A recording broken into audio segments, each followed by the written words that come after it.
Chapter 6, Ionic and Molecular Compounds.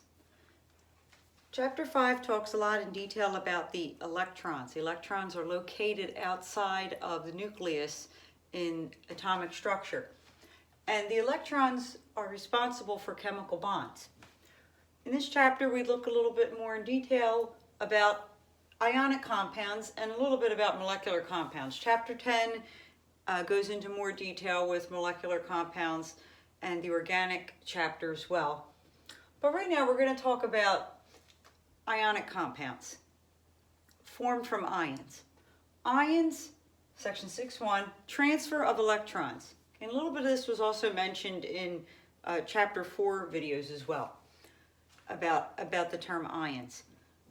Atoms lose, gain, or share electrons to have an octet of electrons around them. So an atom will lose electrons, gain, or share. When they lose and gain, that's an ionic compound. Sharing is a molecular compound. But they want to have 8 electrons around them. Well, why 8? Why this octet? Why 8? Remember from chapter 4, noble gases are in group 8A. Well, what that A designation means, the number before the letter A, represents the number of valence electrons, the outermost electrons, the ones that would participate in bonding. Noble gases group 8A have 8 valence electrons and are stable. They don't react with anything. Other atoms in the periodic table, they want to be like the noble gases. So they will either form ions by losing or gaining electrons, or they will share electrons. Let's focus on the ion part of that. So atoms that lose electrons are called cations. When they lose an electron or more than one electron, it gives an overall positive charge. Remember, electrons are negatively charged particles. So when you're losing something that has a negative value to it, it gives an overall net positive charge. Atoms that gain electrons are called anions. Gaining electrons gives an overall negative charge. Remember, you're gaining negative particles, okay? Let's talk a little bit more in detail about cations and anions and make references to the periodic table as well.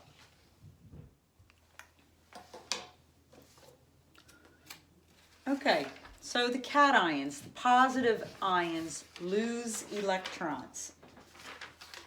Groups 1A, 2A, and 3A respectively lose that many number of electrons when bonding. So, for example, in group 1A, sodium, okay, group 1A, sodium, okay, it's in group 1A, that's the number of valence electrons it has. Sodium will lose 1 electron to form the sodium ion. When it loses the 1 electron, it now has 10 electrons. Still has 11 protons because it's sodium, but now it lost an electron, it has 10. So if you think, what else has 10 electrons? Well, the noble gas, neon. So through losing the electron, it becomes very stable like neon. Elements in group 2A form +2 ions. Okay, so for example, calcium loses 2 electrons to form the calcium ion. So calcium has 20 protons. When it loses the 2 electrons, it now has 18, which makes it very similar to argon. So here is calcium. Okay, so it loses 2 electrons. It's in group 2A, loses 2 electrons, and it becomes very similar in reactivity and stability to argon. Group 3A elements form +3 ions. Okay, some of the,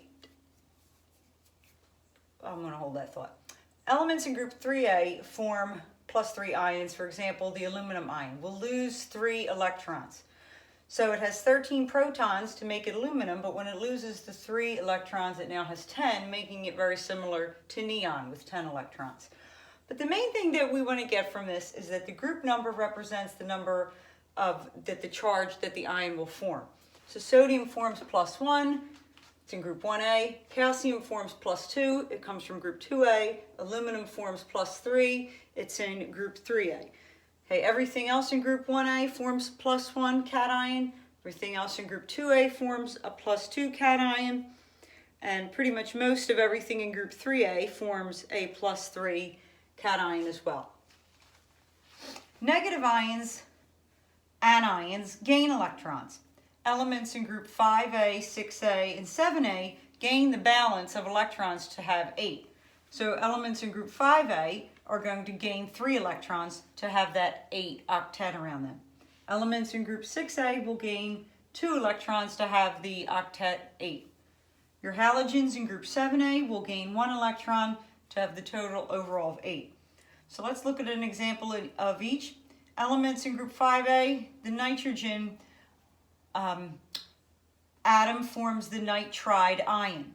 Okay, you have an IDE ending with these types of ions, IDE ending for these ions in group 5A, 6A, and 7A. So the nitride ion gains 3 electrons. It's gaining 3 electrons, negative charges, okay? Nitrogen has 7 protons. When it forms the nitride ion, it still has 7 protons, but now it has 10 electrons, making it what we call isoelectronic, same electronic structure as neon. Underneath nitrogen in the periodic table, you have phosphorus. Okay, phosphorus forms the phosphide ion, which also has a -3 charge. Elements in group 6A form a -2 charge. For example, the sulfide ion, and the things under oxide, sulfide, okay, selenide. They gain 2 electrons to form a -2 anion. So for example, sulfide has 16 protons. When it gains 2 electrons, it has 18, making it very similar to the noble gas argon. Your elements in group 7A form a -1 ion, all your halogens, chloride, fluoride, bromide, okay? In this case, chloride gains 1 electron. So it has 17 protons, okay? When it's neutral, it also has 17 electrons. Once it forms the ion, it gains and has 18 electrons. Takeaway message again, elements in group 5A typically form a -3 anion. Elements in group 6A form a -2 anion. Your halogens in group 7A form a -1 anion. Now, at some point coming up, I'm going to mention about the ion chart that I have posted on Canvas. All right, but right now, not going to get into that just yet. So using the periodic table, we can tell the ionic charges of the representative elements. Okay, ionic compounds, formulas. Ionic compounds are made from ionic bonds, which is a bond between a cation and an anion. The cation will lose the electrons, the anion will gain them, and in that process form a bond. Bond is consisted of electrons. That's why in chapter 5 we spend time learning about the electrons and electronic structure and so forth. Okay.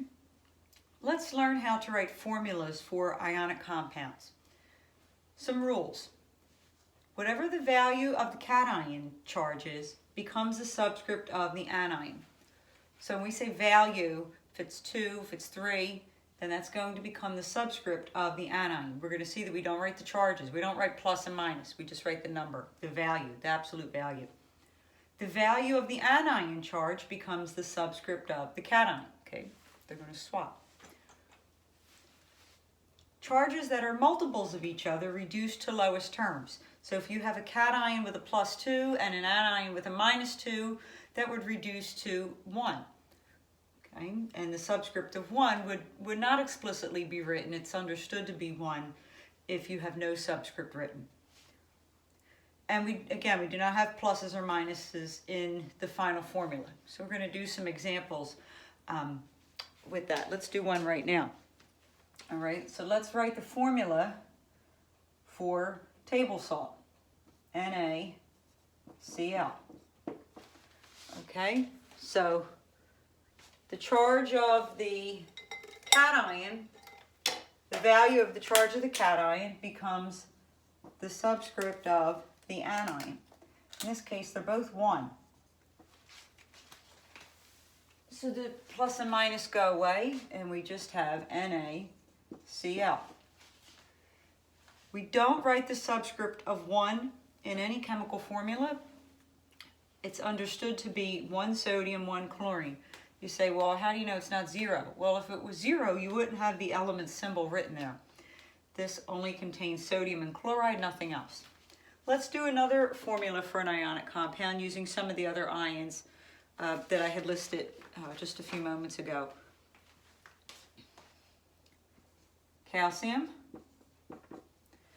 and we'll pick a different halogen. We'll pick fluoride. Okay.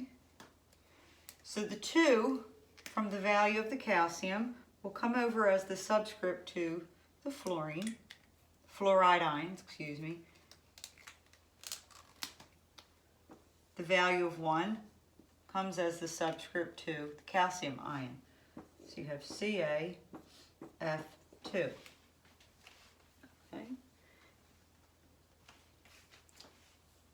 Let's do a few more.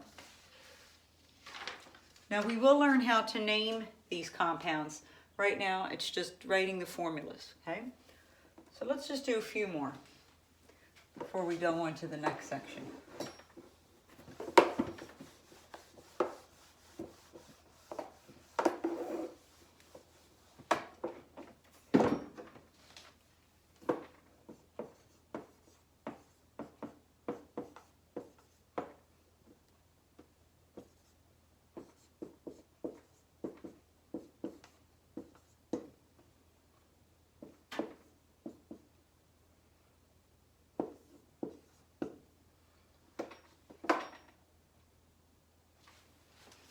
Okay.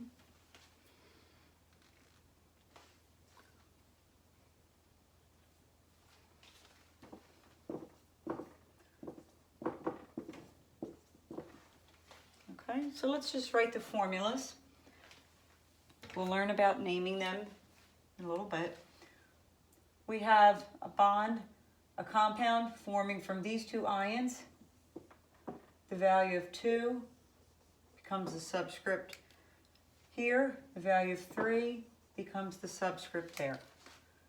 Mg3N2.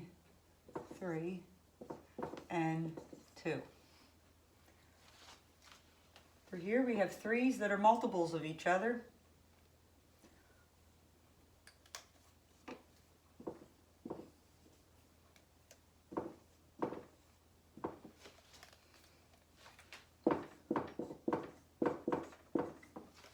Reduces.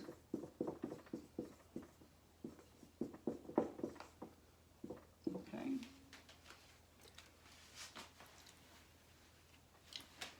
Next one. Okay, the 1 comes as the subscript to the sulfide. The 2 becomes the subscript of the potassium. Okay. Okay, this one is very similar to the second one. Okay. But it's going to reduce strontium oxide. Okay.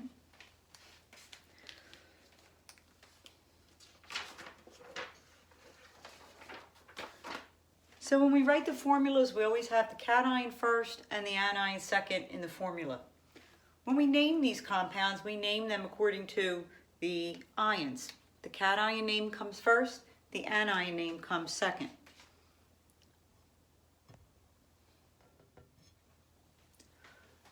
So when we name ionic compounds in section 6.3, we need to remember it always follows the rule of the cation being named first and the anion second. It always follows that order. So some of the ones that we did the formulas for just a few moments ago sodium chloride, aluminum nitride. Now it's not always so simple like that, so we're going to learn all the possibilities in Chapter 6 that we can encounter with naming and writing formulas for ionic compounds. We have some transition metals that form more than one cation, metals with variable charge. And the ion chart that I have provided in Canvas, which is the yellow ion chart, okay, it's a pretty comprehensive ion chart here. Up at the top you have a comprehensive chart of all the cations, and they're listed in column order, +1, +2, +3, and then I have written 2 + 4 ions. You look at this chart, and there's also a chart in your book as well, but this ion chart will list, it includes those ions, those particular transition metals that form more than one possible charge. And I listed a few of them here on the board for you. For example, iron forms either a +2 or a +3 ion. And a Roman numeral is used to distinguish its charge. So iron 2, okay, would have Roman numeral 2. Iron 3 would have Roman numeral 3 after the name iron. Copper forms either a +1 or a +2 ion. And the Roman numeral 1 is used to distinguish the copper 1 ion, and Roman numeral 2 is used to distinguish the copper 2 ion. Lead forms either a +2 or a +4 cation. So the Roman numeral 2 would be used to distinguish lead 2, and Roman numeral 4 would be used to distinguish lead 4. Technically, lead's not a transition metal, but it does have a variable charge associated with it, even though it's not technically a transition metal because of its location in the periodic table. So when we name compounds that contain one of these variable ions, we need to have the Roman numeral included in there. And sometimes we need to do a little bit of analytical thought to distinguish which ion it is. Let's do some problems, naming and formula writing with ions that have a variable charge. Okay.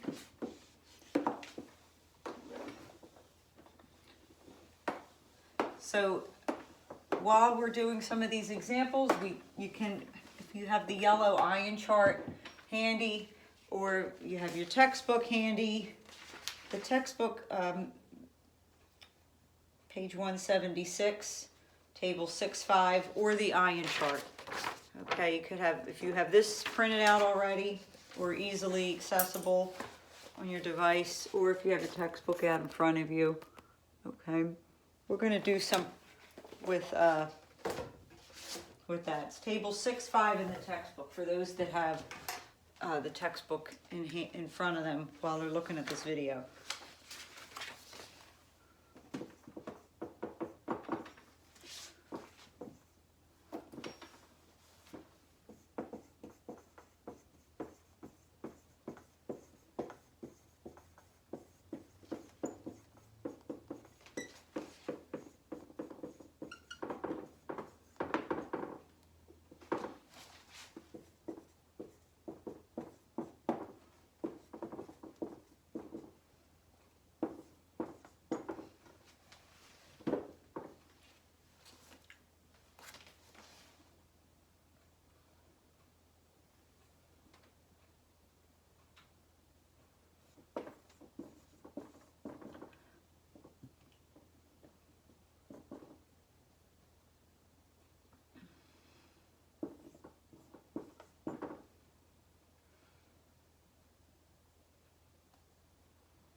All right, let's write some formulas and names for the following. Now remember, charge, transfer, okay, the 2 comes here, the 1 goes there, Cu, Cl2, right, we'll write the formulas first. 3 goes there. 2 goes there. Fe2O3. Okay, these are similar charges, so they will reduce.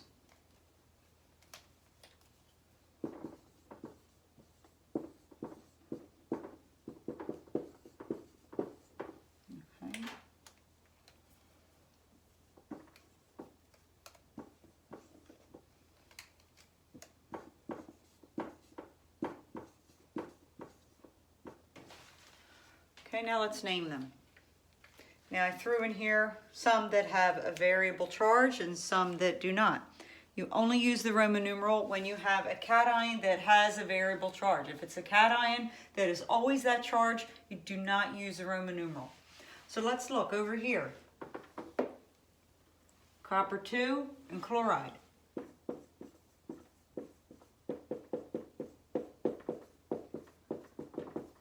Now you may be saying, what if I only had this and I didn't have that? How would I be able to name that correctly? Remember that 2, that's a subscript to the chloride ion, was once the charge, or is the charge, of the copper ion. So copper 2 chloride. The next compound we know by its common name is rust. Right? Iron 3 oxide. Okay. If you have your ion chart handy, that's good. If not, if you just have the textbook out, the information is in the textbook, but also the ion chart is a complete chart. Okay, that's good for the whole chapter. All right, so iron 3 oxide. Now, if you were looking at this and you didn't have this, you could still name this correctly, because remember, that 2 came from the charge of the anion, and that 3 came from the charge of the cation. So you still could name it properly, even if you were not given that information. You could name it directly from the formula. Over here, the next one, the third one, barium sulfide. Okay? No Roman numeral is needed here because barium always forms a +2 cation. It's in group 2A of the periodic table. It always forms a +2 ion. And you can even see that from the ion chart here. I don't think there's any value if I put this up to the screen too close, but I don't know, depends on the viewer, I guess, that you have when you're looking at the video. All right, but it's on there, so make sure you check it out. Okay. All right, let's look at the last one here. Okay. Mn is for manganese. Right. You can find it on here, okay? I often have students say in a regular classroom setting, am I supposed to memorize all these? No, I give this ion chart with every in-class test, and I have it posted for the online course as well. Okay, so this ion chart is a complete ion chart. You find Mn for manganese. You say, how do I know if it's manganese 2 or manganese 3? Okay, because you have two possibilities. The 2 came from the charge of the manganese.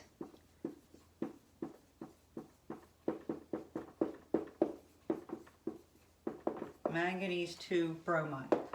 Okay, again, we want to remember you only use the Roman numerals when you have a cation that has more than one charge. If it only has one charge, then you do not use the Roman numeral in the name.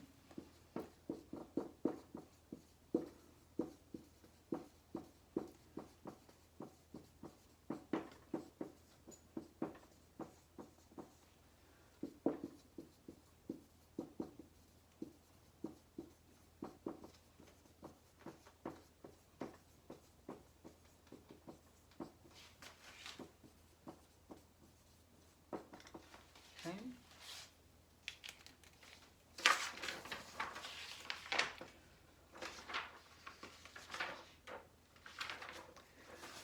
And now up to this point in the chapter and in the video lectures, all of these ions that we have looked at are what we call monatomic ions, consisting of only one type of atom. Okay, barium, iron, oxygen, sulfide, oxide, sulfide, chloride, copper. only consist of one type of atom. But if you are looking at that ion chart, or if you've had other courses, you've probably heard of things, or you're looking at things in the book or in the ion chart, like sulfate and phosphate and nitrate. Well, they are what we call polyatomic ions. And that's what we're going to talk about in the next video that talks about polyatomic ions.